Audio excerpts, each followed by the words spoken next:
Le menuisier, la première chose qu'il apprend avant de toucher un morceau de bois, c'est de dessiner. Et c'est beaucoup de travail, hein. C'est une vie. Mais je vais vous dire, on arrive à la fin. Moi, je vais arriver à la fin. Je saurai le 1 millionième de ce que je devrais savoir. On sait ça. On croit savoir beaucoup de choses, mais on ne sait pas grand-chose. Et c'est ça qui fait le charme de ce métier. C'est que tous les matins, quand je me lève, je sais que mon fils, il va m'apprendre quelque chose. Mais je dis bien, mon fils, il va m'apprendre quelque chose. Et moi, je vais lui apprendre aussi quelque chose. Et comme ça, c'est merveilleux, que ça dure. J'ai évolué dans du traitement de charpente, par exemple, dans ce qu'il y a dans l'ébénisterie. Vous avez vu le meuble qu'on a fait pour l'église, vous avez vu donc la porte, de la menuiserie toujours, traitement des meubles. Bon, c'est vrai que j'avais un gros bac qui a brûlé. Traitement quand ils sont piqués par les vers, par exemple. Les meubles anciens, les meubles Louis XIII, par exemple, qui ont plein de piqûres, il y a de la poussière qui tombe, et un jour ou l'autre, ils vont être foutus. Donc j'avais trouvé un système il y a une vingtaine d'années pour pouvoir les traiter. Donc ça rentrait toujours dans le bois. Et ça permettait, quand il y avait un peu moins de travail en menuiserie, d'avoir ce travail de traitement de meubles. J'avais des ébénistes de Bastia qui me montaient des meubles. Donc voilà, il faut aussi se diversifier un petit peu, savoir se diversifier. Quand je me suis installé, j'ai dit je ferai un peu tout. Quand je dis un peu tout, il faut maîtriser aussi, hein. Mais je peux faire un escalier, donc sur mesure, je peux faire une porte, vous l'avez vu, je peux faire des petits trucs comme ça, je peux faire une bibliothèque, je peux faire un meuble. On se fait plaisir, on fait plaisir aux gens, c'est des pièces uniques. Et ça, donc on appelle ça, c'est du neuf, mais c'est quand même, ça fait partie aussi de la restauration, puisque c'est une copie d'ancien. Des gonds qui étaient faits à main, c'était des blocs de rouille, hein.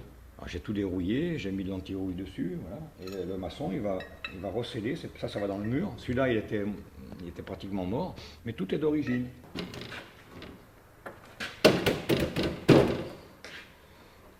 Vous voyez ce que j'ai fait? Petit bouton, deux petits boutons, voilà. Je la remets, parce qu'elle est tellement lourde. Voilà. Maintenant, j'ai ouvert les boutons. Mais il faut être passionné par ce qu'on fait. Et ça marche. On est très fiers de notre savoir-faire qu'on a appris au fur et à mesure des entreprises qui nous l'ont transmis et qu'aujourd'hui, moi aussi, j'essaie de transmettre à des jeunes, à gens qu'on croise, qui viennent nous demander des conseils. Et c'est toujours agréable de pouvoir donner un conseil ou plus.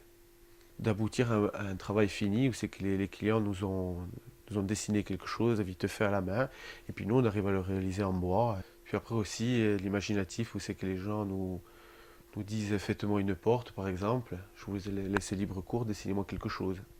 Alors à ce moment-là on a un petit peu carte blanche, on dessine quelque chose, si ça leur convient on la réalise après.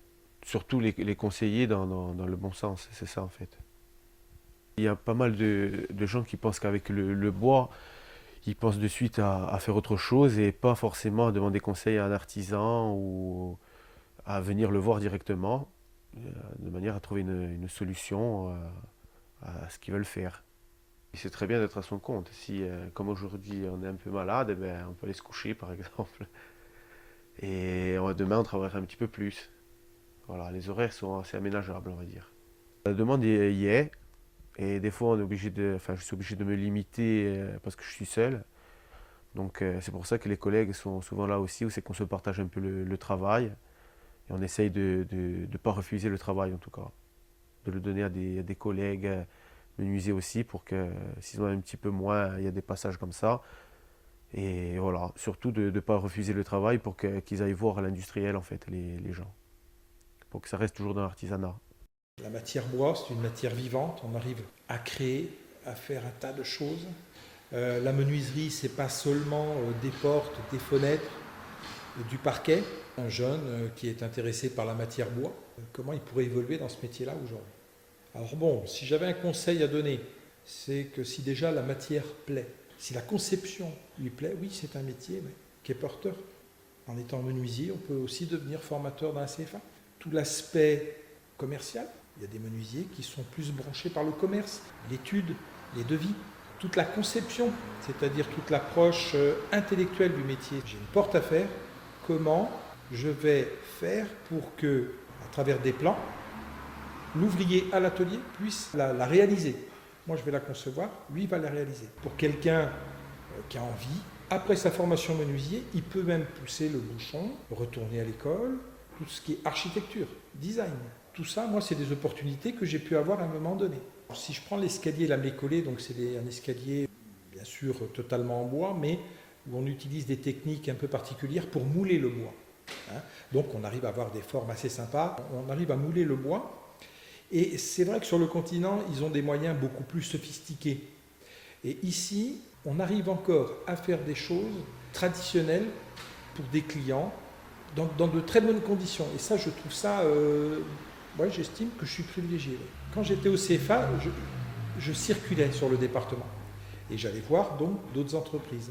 Et il y a des liens qui se sont tissés. Ça veut dire qu'aujourd'hui, certaines entreprises, par exemple, peuvent m'appeler et me demander, bon, regarde, j'ai un chantier, il y a des fenêtres, mais il y a un escalier dedans. Tu peux venir le faire avec moi? Et ça, moi, je dis OK tout le temps, quoi. Je veux dire, c'est génial. Ça veut dire que là, dès que moi je bouge, dans mon camion, j'ai toujours tous les menuisiers de la Haute-Corse. Des fois, quand je me déplace ou autre, j'arrête les voir. Ou je leur demande un coup de main parce que j'ai fait une erreur sur un chantier ou autre, donc ils me prêtent leur atelier. Je trouve ça sympa. Je veux dire qu'il n'y ait pas cette je sais, moi je dirais pas. Non, au contraire. Au contraire, moi j'aime parler de mon métier, j'aime donner ce que je sais, sans retour, juste pour que tout le monde évolue, tout le monde y retrouve son compte. L'état d'esprit, s'il est le même, si ça fonctionne, il n'y a pas de raison. Moi, cette complémentarité, je trouve ça très touchant, très sympa. C'est sûr que le métier a évolué. Le métier a évolué, les outils sont beaucoup plus sophistiqués, l'ordinateur est présent. Alors j'aime bien cette complémentarité, celle-là me fait bien vibrer. C'est par exemple un architecte ou un designer qui n'est pas bloqué par la conception, donc il s'exprime. Le crayon il file, tac, tac. Il ne se pose pas la question comment ça va tenir. Moi je me la pose quand je dessine. Mais je suis limité dans mes formes. Lui n'y est pas. Il est dans l'espace total, il est en 3D. Voilà. Donc il crée, c'est pour ça qu'il arrive à créer des projets vraiment sympas. Nous, professionnellement, on est à côté de lui en disant ok, c'est cette ligne-là que tu veux faire. Alors on va la grossir un petit peu et techniquement on pourra le réaliser. Ça par contre c'est chaud. Essaye de trouver plutôt un élément porteur parce que là on a trop de porte-à-faux, là on a une forme qui est trop cintrée, ça va casser en bois ou autre. Et cette complémentarité, elle est géniale. Elle est géniale.